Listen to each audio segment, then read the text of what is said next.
If you are given the opportunity in the Ministry of Information, what will you do to improve the internally generated revenue of this country through tourism because of the various tourist sites across the country? I think you should start from that answer, then you now go down to the rest. Thank you, distinguished President of the Senate. Thank you, distinguished senators. Actually, I was following the pattern of the questions very meticulously, and in my trade, I'm a writer and I'm a journalist. When we write with inspiration and conviction, but we build our thoughts before we write, so that the thoughts will be logical, will be sequential. And that's why, Mr. President,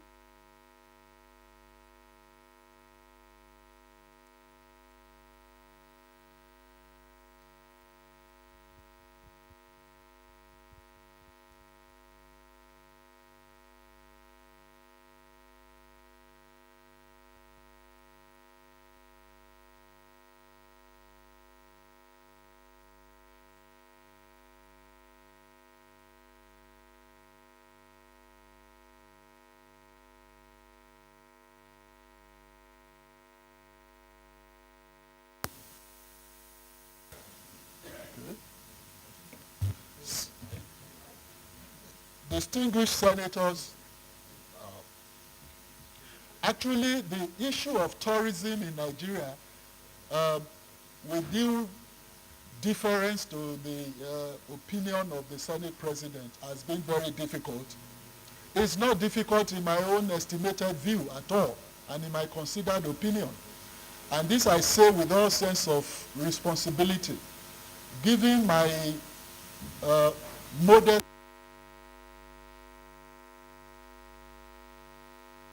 globally. We need to examine the factors that contribute to enhancing tourism in any milieu. What are those factors? The very first one is security. Adequate security. We cannot talk of any meaningful development of tourism without security. It is when there is security that the economic development flourishes. And tourism is a factor, if not a variable, of economic development. So holistically, security is a sine qua non for any kind of development in any sphere of a society. My distinguished senator who asked the question did mention his area and the greatest or largest waterfall in West Africa. However, even for domestic tourists, there has to be peace of mind before you can decide to visit. Well, you must be fed adequately. You must have a means of livelihood. Before tourism is tertiary factor of economic development. It's not the primary for a human being.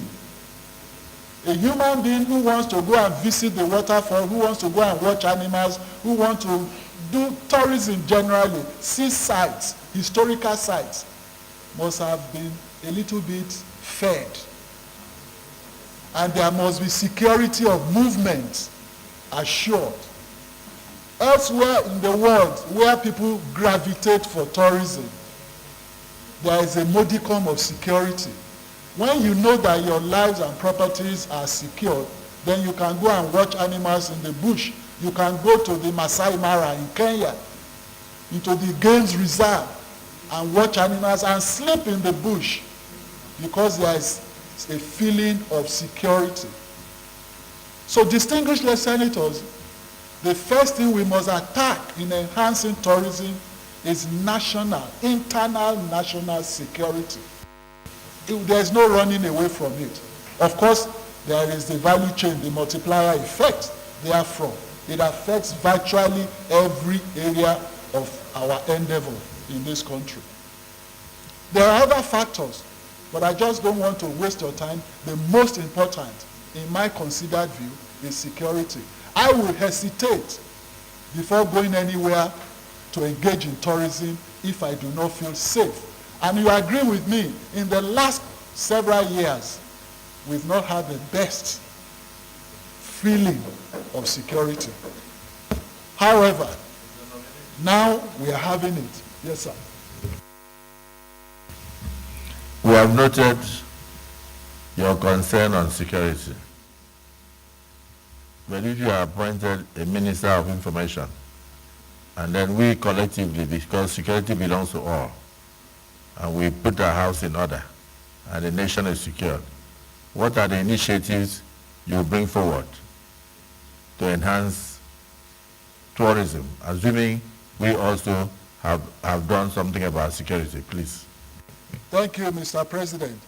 I did say that there are other factors, but that the most important, which is the foundation, that's why I hammered on it. Now, when that foundation is laid, and we all know that when you are even building, construction, once your foundation is solid, the rest is putting the building blocks. Now, those other factors are the building blocks. For instance, we need to put infrastructure around those tourism sites. It is important for any tourist, whether local or foreign, to have access even to the tourism sites. Take Ikogosi in Ekiti, for instance. If there is no very good access roads, it will be difficult for us to attract any. And let me also say here, Mr. President, that no matter the amount of advertisement and publicity you wrap around or any other, if the most important ingredient of success for that venture is not treated, the advert and publicity will be a waste. That is why in my time, when our present governor was, present president was governor of Lagos State, I was his commissioner for information and strategy. And that is why we brought the issue of strategy into information management. It is not just information management per se. However, I'll come to that later. So if we are able to put in the right infrastructure. Please attempt to answer the question of distinguished Senator Tambua and distinguished Senator Nengi, if you noted them down, so that we can now look at your colleagues, no, not your colleagues, we can look at your senators from Ekiti, Adaramodu, and the Senate leader, so that way, yes, I noticed that if you notice the way I'm going, I would like a situation whereby we have a spread. So we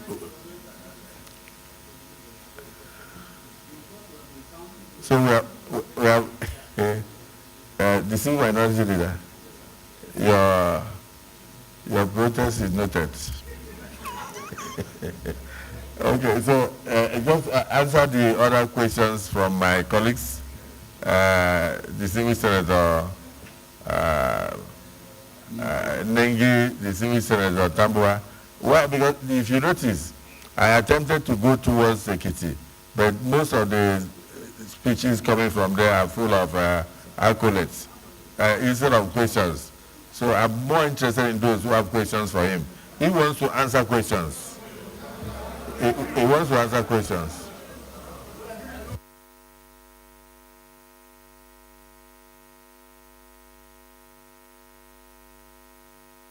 Mr. President, sir. Exactly. So I need to start from the beginning. Yes. You're talking to him. I want to address him. I don't know which ones they asked. Their names are not there. Check Senator from Lagos. Check in front.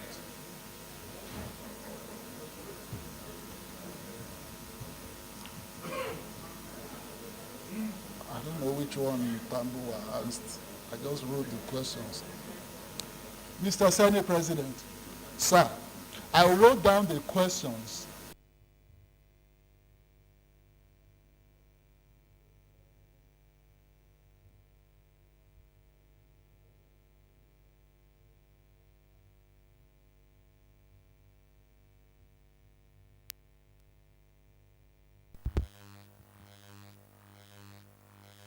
Yes, distinguished senators, the very first question by the senator from Niger State is on the national image of Nigeria, that what would we do differently if I happen to be in that ministry, and especially our foreign image and local image. Now, again, my answer is very simple. There is no foreign image that can be ever good that is not contingent on domestic policies anywhere in the world. However much we burnish our image, engaging public relations, practitioners and all that, is all money down the drain. I will not recommend that for Mr. President. What I will recommend for the president of this country is to concentrate on good governance within Nigeria. And once there is good governance within Nigeria, once our domestic policies are positive and responsive and responsible, the image of Nigeria will naturally shoot up. It's a kind of interrelated. So we are not going to embark on wasting money on burnishing our image, polishing our image, when the domestic situation of Nigeria is nothing home to write about. So the first thing I would recommend is that our domestic policies must be right and must be people-oriented at all times. Thank you. On the second one is the social media regulation. Yes, there is some concern, not just here, but all over the world, but particularly in our own environment, about the pernicious nature of social media or effects. The social media has two sides. There is a positive side, there is the negative side, just like every human endeavor. Now, the positive side, we all know, if there's instant news, whatever happens, you get it immediately, and then you can propagate your information widely at a very short time. And other things, you communicate faster with social media. However, the downside is so detrimental to good and decent society. What I will support is the strengthening of regulations. In my time as a journalist and as an editor for 10 years unbroken in this country, I discovered that there are laws that guide our conduct in every area of human endeavor. But the application of these laws has been short.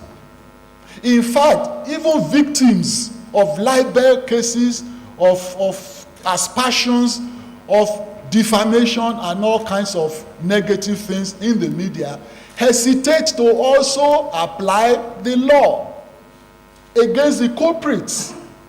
I have been on the editor's chair for several years, and the most important point to an editor is to avoid litigation. But the receiving public may not know it.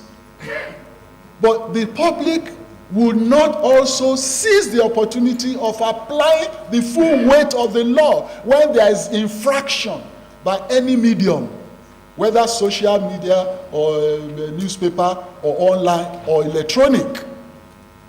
So I will recommend a strengthening of our regulations and application of those regulations. It is not just to enact laws, but the laws must also be tested. It is from testing that we know the weight, the efficacy, proficiency, and efficiency of those regulations. So that's the first thing I would do about social media, strengthening of the laws and application of those regulations. And I will support anything that comes from these hallowed chambers to promote that course of action. If there are laws, if there are motions, bills in line with this, please be sure of our full cooperation. Value or reorientation of our society. That is very, very weighty. And I agree with the distinguished senator that asked that question. In the days gone by, when some of us were very young and we were toddlers, we used to say that, we say these days that Nigeria had seen it better, it was better in our days and all of that. But Nigeria hasn't changed in terms of geography, in terms of nomenclature. The sun still rises in the east and sets in the west. So what has gone wrong? It is the character of the inhabitants of the nation called Nigeria that has changed tremendously. And how? It is the value system that has been desecrated by successful generations. I will not say the government, the legislature, the judiciary. No. It is us in totality as a society, as human beings. Because when we say leadership, we are all leaders at various levels, either at government level, in the executive, legislature, judiciary, even at the state level, local government, even at family levels, which is the most important unit of a society, the family unit. There's always a leader in the family. How has that leader inculcated the right values down the throats of the children? This is where we must start value reorientation from. It is not just regulations and laws. No, it is the attitude we bring to bear on it. So I will support serious attitudinal change. And we are going to, if I find myself in office that is responsible for value reorientation, the first thing that we will face is attitudinal change from top to bottom. Everybody. Executive obedience to legislative oversight, which was asked by the distinguished senator there. I believe in the separation of powers. I did not take part in the struggle for democracy for several years for nothing. Now that we have had the democracy, we must guard it jealously. One of the bases of guarding democracy jealously is strict adherence to rule of law, and therefore separation of powers. When the legislature is saddled with the power to oversight or to perform oversight functions, all the other arms of government must necessarily obey. So I do not see, and I cannot justify how anybody in the executive will disobey calls from the legislature, either to explain something or to rub minds or to even exhaustively discuss issues concerning all of us. I am a strict adherent to the rule of law and the observance of the separation of powers. I support that fully. To Tofa and Ugo's national honors that a distinguished senator also asked. Let me invite the minority leadership to ask the question.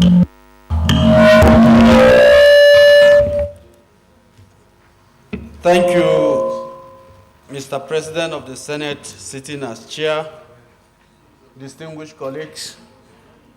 Mr. President, my name is Simon Watkon. I'm from Plateau State, and I represent Plateau North.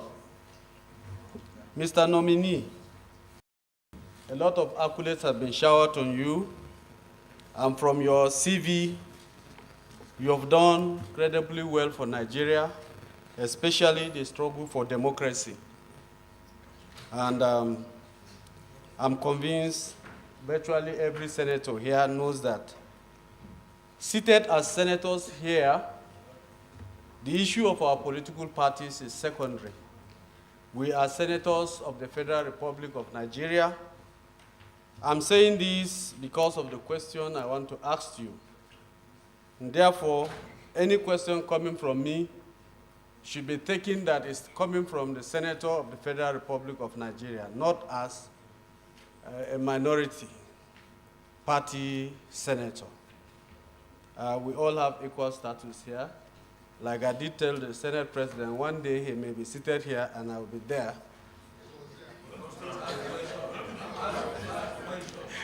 My question is that I heard you, sir.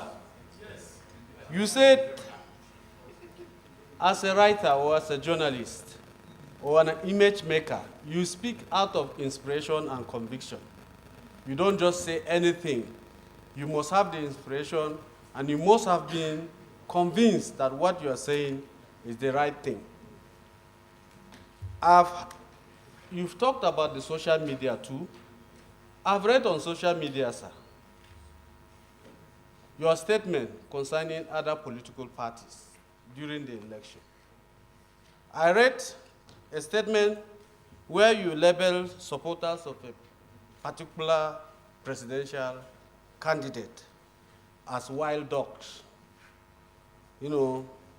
buying blood on social media. Have you come across that statement? Are you aware of it? Did you say that? If you didn't say that, no, excuse me, sir. Please, let me say that. I'm not. Yeah. The minority leader, two things. Number one, you say one day that you will come and sit here. And that I will come and sit there. But you have forgotten that I sat there before I came here. That's number one. Then number two, to try and avoid campaign issues. Campaigns are over. We are now in governance. That is why once you pass through that door, you are coming into the Senate of the Federal Republic of Nigeria. And you started well by pointing out that you are not asking questions on behalf of political party or on behalf of minority or majority. You are asking questions as a senator of the Federal Republic of Nigeria. That means your questions must be nationalistic and not partisan. So, but because of the fact that you are a leader, the chair continues to protect you. So go on. Thank you, Mr. President. Secondly, sir, we know that. Yes, I'm asking another question.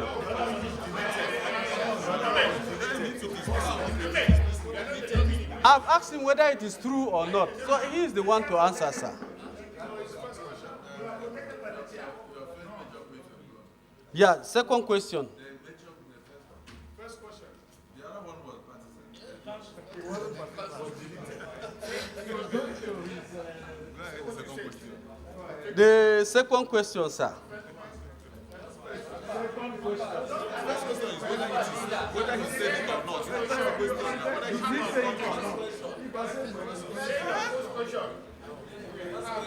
Thank you, Mr. President. Thank you. Point of order.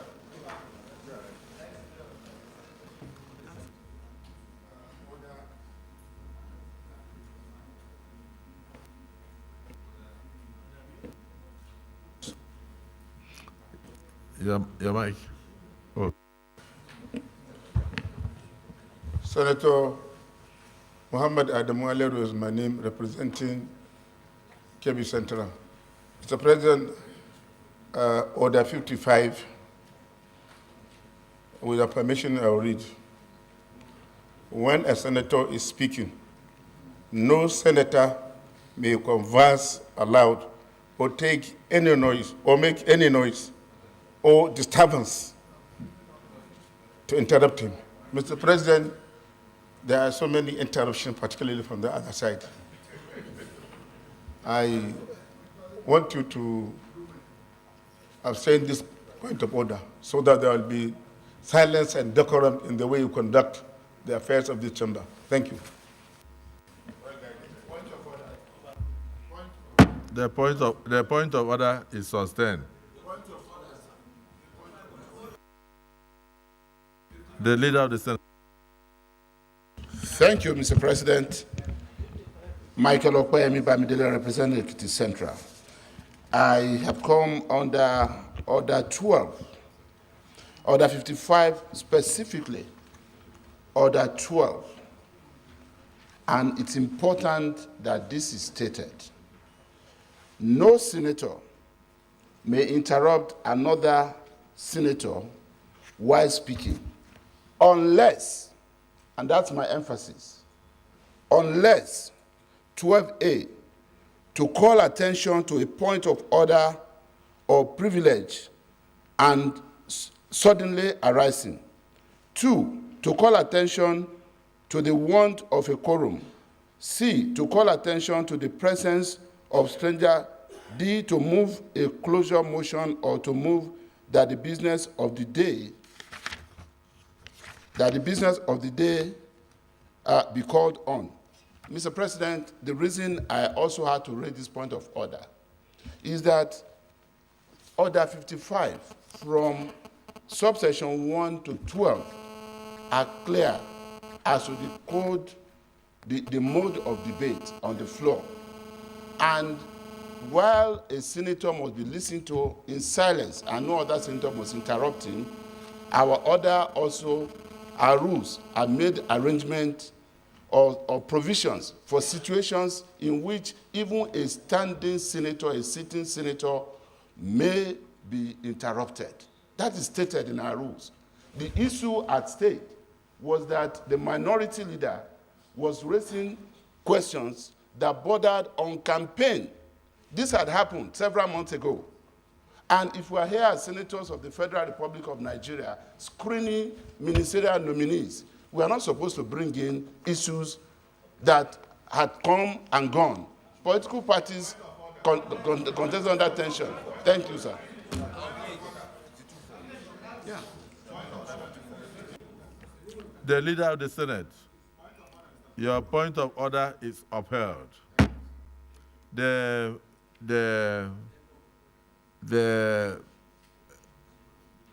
distinguished Senator Darlington Wokocha, you are to make your contribution.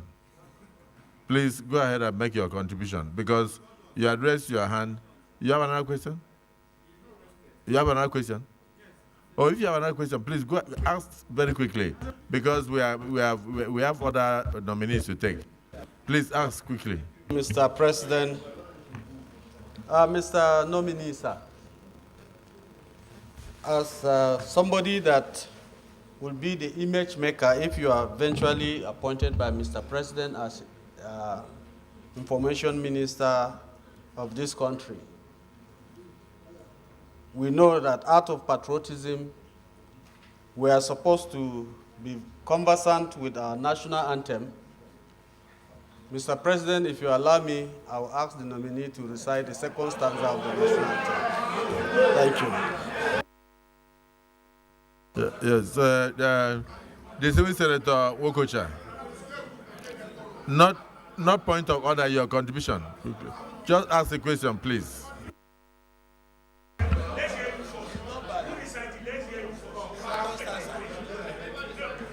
Thank you. Thank you, Mr. Senate President. And dear colleagues, my name remains Darlington Wokocha. I represent the entire Nigeria, but Abia Central in particular. Mr. Nominee, I want to welcome you to the floor, but I want to make some special reference to your resume. Page 5, item 5. Mr. President, may I read? The item 5 says that you introduced the first ever Bill of Freedom of Information in Nigeria into the Lagos House of Assembly and went as far as conducting the first ever public hearing on the bill in Nigeria in 2005. That's barely 18 years ago. But I want to make reference to a certain provision in the Constitution, which I want you to take to recognize perfectly well. You have been in the media and information and communication space for decades. You may very well be well familiar with Section 22 of 1999 Constitution as amended of the Federal Republic of Nigeria to the fact that the press the radio, television, and other agencies of the media shall at all times be free to hold government of the day to account for Nigerian people. We all witnessed how state authorities gagged some media organizations in the last administration. How would the press freedom, considering that 18 years ago what you did, be guaranteed at the national space? I actually thought you were about to give us examples of what happened in the First and Second Republic, that there were public hearings. And then you would have challenged him. But thank you for agreeing with him. Distinguished colleagues, there is the leader.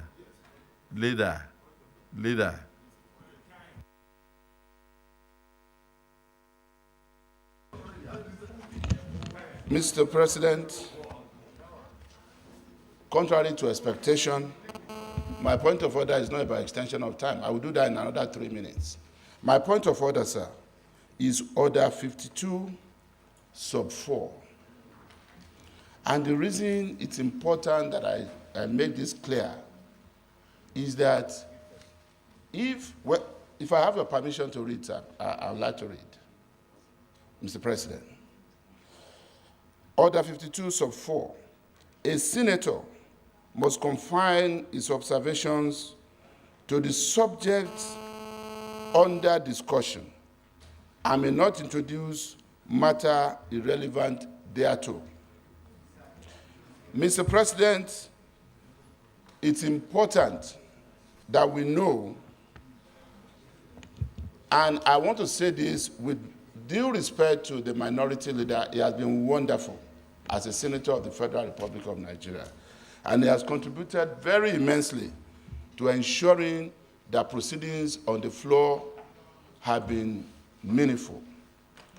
However, unfortunately, he appears to have brought politics into this thing by asking the nominee standing before us to recite any of the stanzas of the national anthem, which of course is a piece of cake. But because that had not been our tradition, and we have not done this to any of the other nominees, if I did not say this, I'm moving that question or request be expunged. Because if it is not, and we rule that he will not recite it, it will look as if we had something to hide. It is irrelevant to the extent of the provisions of Order 52, sub 4. And I so move, Mr. President.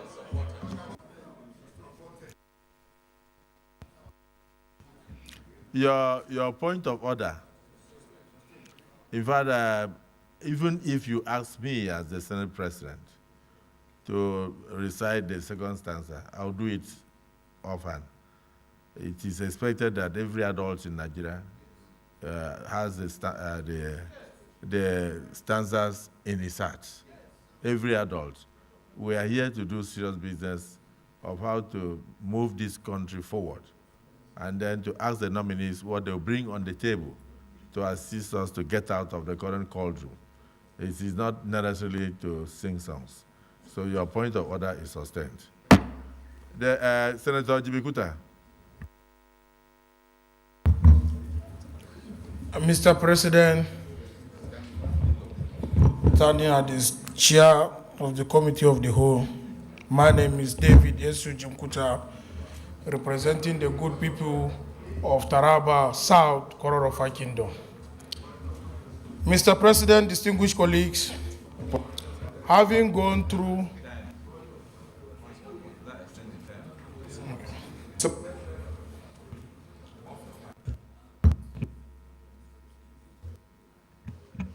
Mr. President, I rise under Order 8, sub 3, to move for an extension of time to enable the Senate seat beyond. Thank my distinguished colleague for the nominee to take a leave of the Senate. Thank you, Mr. President. Senator Daramodu.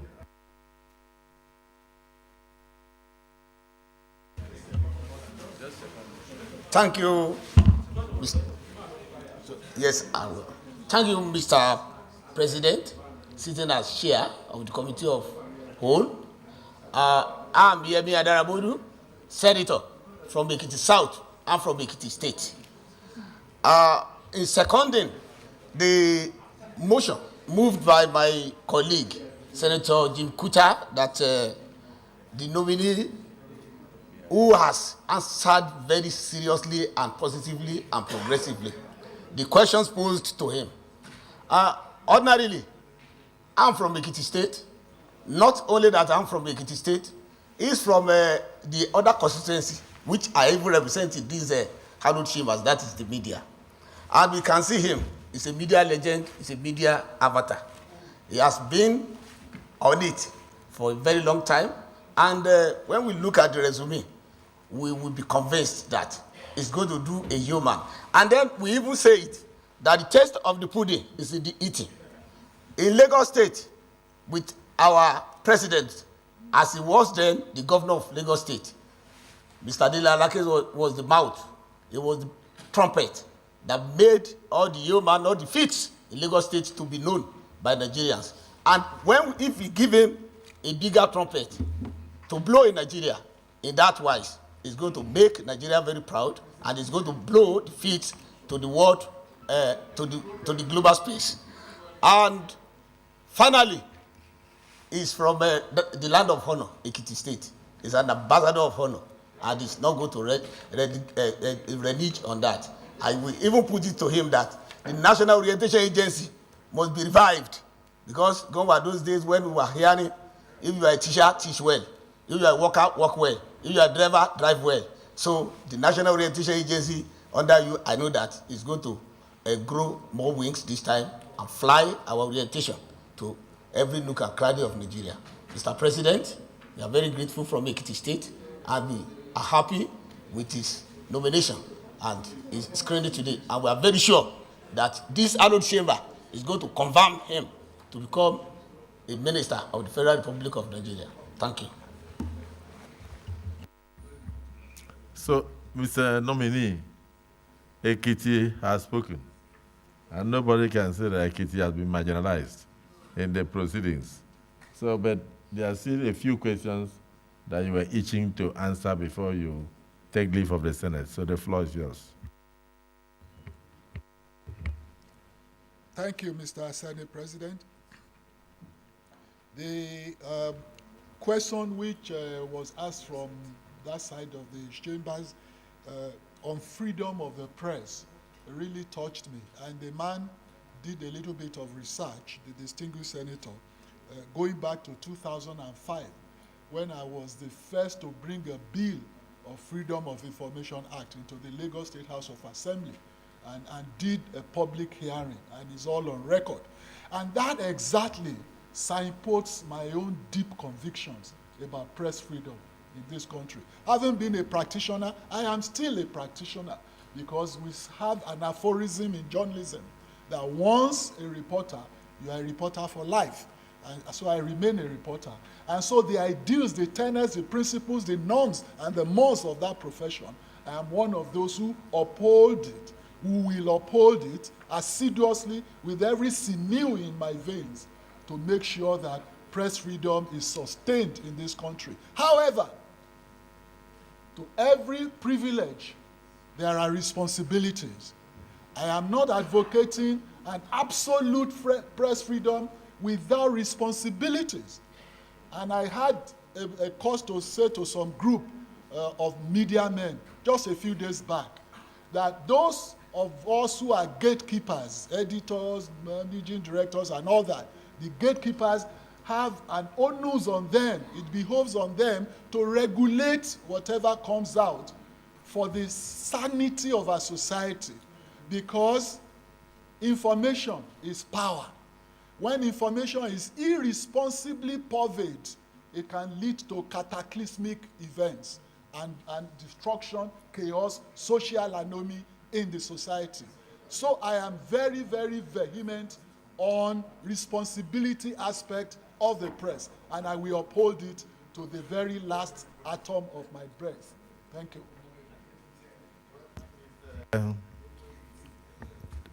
I love to say Dele Alake. We have watched you over the years. We don't have any doubts about your capacity to handle any portfolio that your boss and our dear president may decide to endow you with. So we are happy with the enlightenment that you have received from the Senate and the enlightenment that you have also given to us. You may now take leave of the Senate.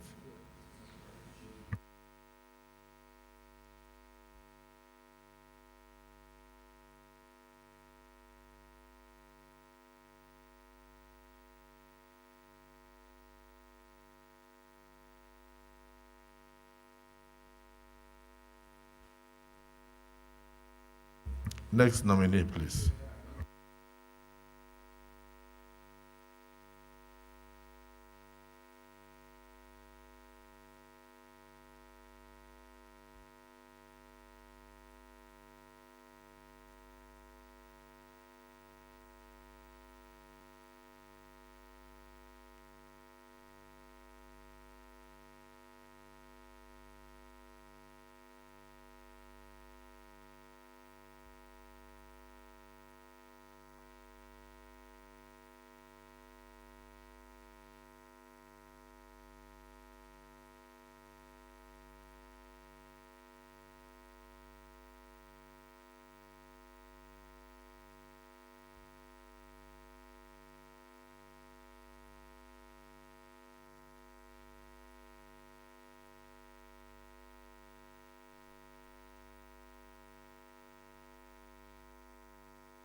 Mr. Nominee,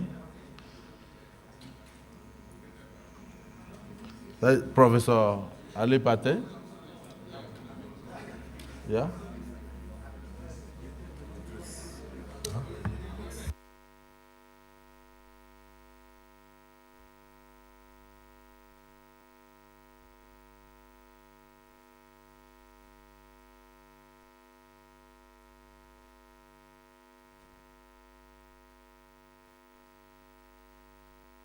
Distinguished colleagues, we have before us another nominee of Mr. President, Alhaji Mohammed Idris. Welcome to the hallowed chambers of the Senate. If you have something to add to your CV or a summarized version of your resume, you may do so and thereafter answer a few questions from the distinguished senators. The floor is yours. Thank you, Your Excellency, the President of the Senate, Your Excellency, the Deputy Senate President, and other leadership, members of the leadership of the Senate, distinguished senators. This is an uncommon privilege to be nominated by Mr. President to offer services to our great nation. Let me place on record my sincere appreciation to the President of Nigeria and to members of the National Assembly for this very rare opportunity. As mentioned, my name is Mohammed Idris. I was born in May of 1966 in Katsina, but I am from Niger State. My father is a Nupe man, and I'm also from a Nupe man from Niger State, from Baku local government. Because my father was in the public service, we went around this country, and therefore, my primary education happened in so many cities across Nigeria. But I finished at Central Primary School, Kwantagora, went to Government Secondary School, Rijau, finished in 1982, went for some remedial course at Zungeru College of Advanced Studies in Bida, Niger State, and then proceeded in 1983 when I got admission as an undergraduate student at Usman Danfodio University, University of Sokoto, now Usman Danfodio University. I had a pre-degree program there, a special pre-degree program that lasted 1 year. And then I was enrolled as an undergraduate student at the Department of Modern European Languages. I took a degree in English in 1987. And by the special request of my university, I was asked to stay behind to also teach as an NYC member in the same university. Therefore, from being a student around all, my company, like I said earlier, had so many clients across government and the private sector. In 2003, I set up the first publication dealing with business and economy in northern Nigeria. It was called The Market.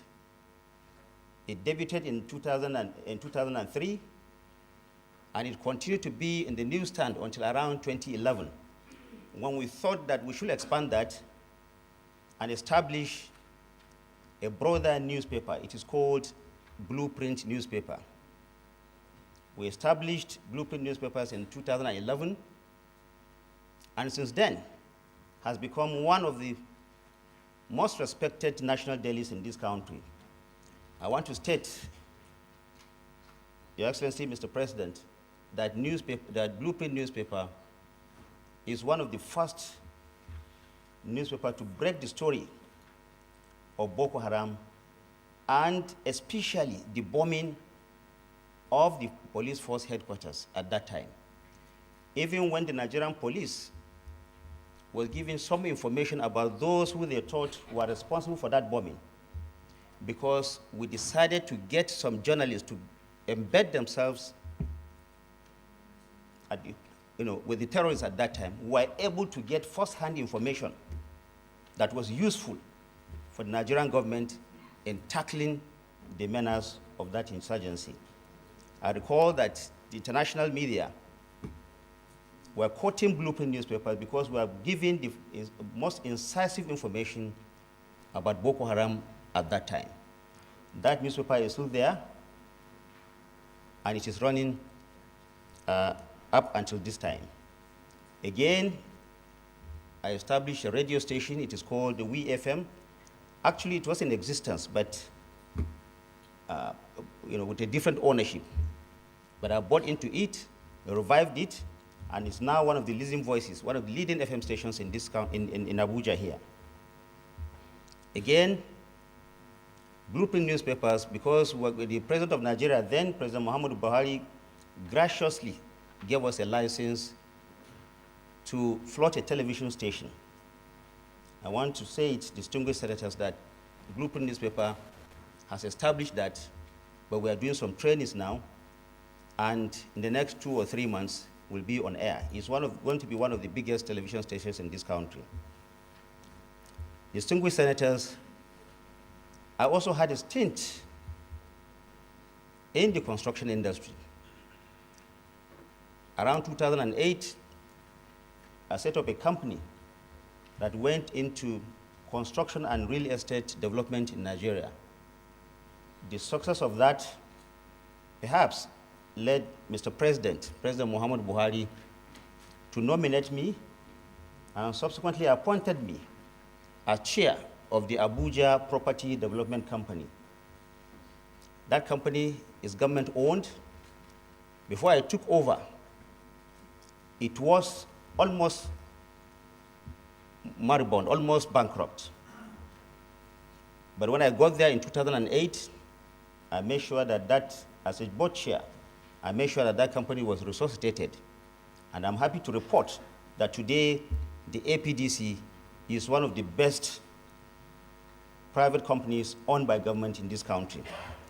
Because of that success, again, Mr. President reappointed me this year into that board. Of course, all the boards have now been dissolved. Mr. President, I am a member of the International Press Institute. I helped to bring the international media to this country in 2018. It was the first time that the cream of editors from all over the world converged on Abuja to hold what they call the annual Congress of the IPI. It is one of the most prestigious media organizations in the world. Again, Mr. President, I am a distinguished member of the Nigerian Institute of Public Relations. At some point, I was chair of the Institute in Kaduna chapter. I also became a fellow. I'm a member of the African Public Relations Association and the sitting Secretary General of the Newspaper Proprietors Association of Nigeria. I'm also a member of the American-based Online News Association. Distinguished senators, like I said, I'm Mohammed Idris, a teacher, a public relations consultant, a media entrepreneur, and an investor in the real estate and construction industry. Thank you very much.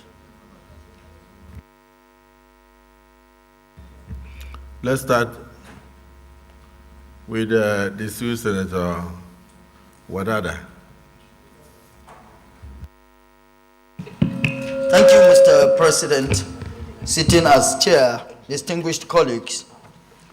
I am Senator Ahmed Wadada Aliyu, Sarkin Yakin Kefi, representing Nasarawa West Senatorial District of Nasarawa State. I still remain a horse rider. The nominee before us is very well known to me. To the child of the farmer and the child of the senator. And secondly, to avoid people graduating and going back home to unemployment for years, sometimes between 5, 7, 10 years. What can the nominee bring to the table by way of initiative to create more employment opportunities for Nigerians?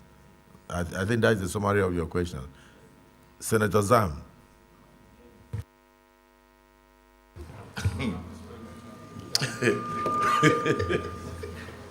Mr. President, distinguished colleagues, my name is Senator Dr. Titus Zam. I represent the dynamic people of Benue Northwest Senatorial District. Mr. Nominee, from your presentation, you come from the mass media profession. And one of the pillars of democracy is an informed citizenry. Are you satisfied with the quality of reportage of governmental activities in Nigeria? And if yes, I'd like to ask,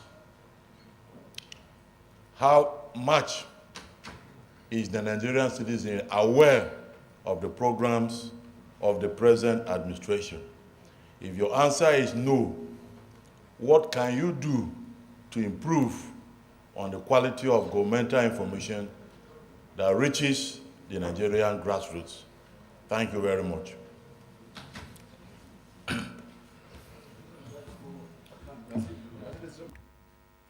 Thank you, distinguished Senator Zam. For instance, he achieved a lot under the Abuja Property Development Company. But I wonder how many people in Sokoto and Borno know about Abuja Property Development Company. So you are saying that, you are asking whether he's satisfied with the repertoire in respect of governmental policies, because a lot of people may not even partake in government programs if they are not even aware of those government programs. Let me ask distinguished Senator Shehu Buba Umar. Thank you, Mr. President. Sitting as the chair, distinguished colleagues, my name is Shehu Buba Umar, representing good people of Bauchi South. Mr. Nominee, let me start by congratulating you. Listening to your presentations and going through your CV, you, as an English teacher and also a pioneer of various media outfits, such as blueprints and FM stations. So my question is, if being confirmed by these hallowed chambers, what are you going to do to, before then, I know you are. Thank you, Mr. President. I remain Mpigi Baranada. Mr. Nominee, about 41 years ago, you attended your secondary school and obtained a GCE. But the document before us here is just a statement of result. There is no certified statement of result gotten from WAEC or the Examination Council. How can you prove that to the Senate, that this statement of result is free? Thank you. Yes, distinguished minority leader. Thank you, Mr. President. Distinguished colleagues, our dear nominee, congratulations. Mr. President, I remember the good days of this program that talks of good people, good nation, and it was meant to put Nigeria in good light, to showcase Nigeria to the world, that all about Nigeria is not about criminality and crisis and so on and so forth. As a media practitioner, sir, do you think the media, since that time till now, have portrayed Nigeria in good light to the world? I had the opportunity to study in Germany for about 4 years, and I know there are bad things that happen in Europe and any other country in the world. But you will not see this from their media, telling the details of everything that is inimical to the growth and development of their country. But the reverse seems to be the case in Nigeria. Do you think that the media in Nigeria have portrayed Nigeria in their reportage in good light? Or you also have the blueprint? I like that paper, I've been reading it. And how do you think, if you are given the opportunity to serve in this government, how do you think you use the media and your own media stations, both the print and the electronic media, to portray this country in good light? Thank you. Distinguished Senator Solomon Adiola Olamilekon. Thank you, Mr. President. Sitting as chair, Adiola Solomon Olamilekon. representing Ogun West Senatorial District in the Senate of the Federal Republic of Nigeria. Mr. President, let me join other colleagues of ours in congratulating the nominee as one of the intending minister of the Federal Republic of Nigeria. Now, having listened to you and looking at your resume, it shows you are a media guru, aside being a teacher. And having been involved in media over the years, I know you will have one or two things to do with the Ministry of Information and Culture. Number one, are you satisfied with the level of our information management as a country? Number two, the following agencies are under the Ministry of Information and Culture. One, the Nigerian Broadcasting Corporation. Two, NTA. Are you satisfied with the way the issuance of licensing of radio stations are being carried out presently? Two, the Nigerian Broadcasting Corporation have exited the federal government budget. And the reason why is that they are capable of generating enough revenue to run their day-to-day activities. I want you to x-ray the current Nigerian Broadcasting Corporation as it's were, as at today.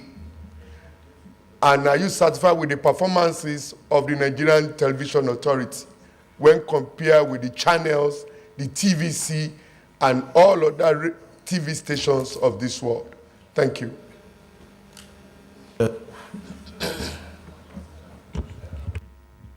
Distinguished Senator Sani Musa.